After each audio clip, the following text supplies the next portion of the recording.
2. The Sorrows. Part 1. I've become a monster.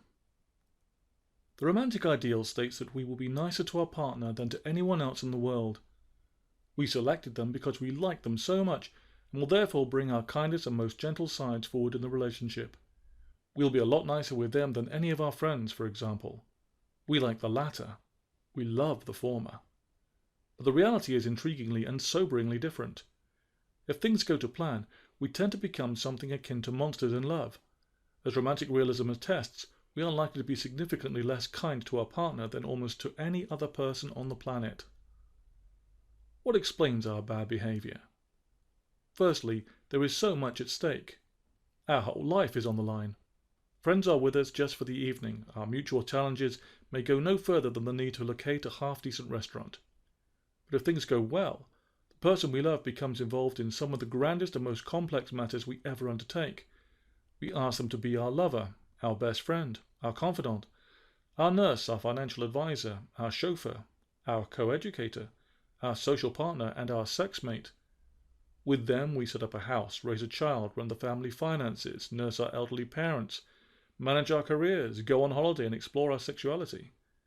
The job description is so long and so demanding, no one in the standard employment market could conceivably deliver on even a fraction of the demands. The good lover needs to be a blend of therapist, PA, teacher, host, chef, nurse, and escort. Asking someone to marry us turns out to be an impossibly demanding and therefore pretty mean thing to suggest to anyone we really want the best for. Furthermore, it is the precondition of any long-term relationship that we cannot easily fire the partner and flee when issues arise. Many frustrating situations are rendered a great deal more bearable with the thought that we can escape them without too many penalties. But within long-term love, an irritant that exists now may have to be endured for many decades. A problem that would not have to be maddening in itself, a towel on the floor, a delay in answering, a chewing sound, can unleash catastrophic anxiety when we feel that this may be a more or less permanent feature of the one life we have been granted on this earth. At the backs of our minds driving our agitation during domestic struggles is a simple explosive thought that the other person hasn't just done this or that thing that we find problematic, rather they have ruined our lives.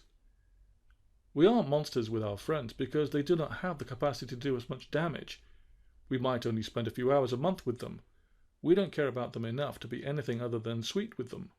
We need to care a lot about someone before we will be motivated to scream at them, slam doors on them, and call them a fucking cunt. What further makes us monsters is that in our agitated state, we don't say clearly and calmly what might be wrong. Instead, we lose our composure and scream, sulk, and get bitter. We should ideally teach our partners how we feel and convey precisely why we have certain ideas in mind. But teaching requires a degree of calm indifference, which is in short supply amid the panic unleashed by the idea that our partner has ruined our lives. We end up far too anxious about our problems to begin to know how to fix them. We are monsters too because we labour under the illusion that, on the whole, we're quite easy to live with, and under such illusions don't prepare our partners for the struggles they will have with us, or apologise readily enough for the damage we cause. We fall prey to the belief in our own normality because when we are single, it can be hard to see where our crazy sides are located. When alone, at moments of fury, we don't shout as there's no one there to listen, and therefore we overlook the true, worrying strength of our capacity for anger. Or we work all the time without realising how maniacally we use work to gain a sense of control over life because there's no one calling us to come for dinner, and how we might cause hell if anyone tried to stop us. It is only in close long-term relationships that problematic sides of us come into contact with and clash against the needs and expectations of another person, at which point it feels natural to blame the partner for being uncommonly tricky. We labour under the self-righteous belief that we are relatively reasonable and sound people to be with, if only we could find the right person. Another alarming reason why we are mean to our partners is that we feel safe enough to be horrible to them. If we were so intemperate with our friends, they would soon make excuses to stop seeing us, but with a partner we are, below the surface, confident they won't run away despite our tetchiness.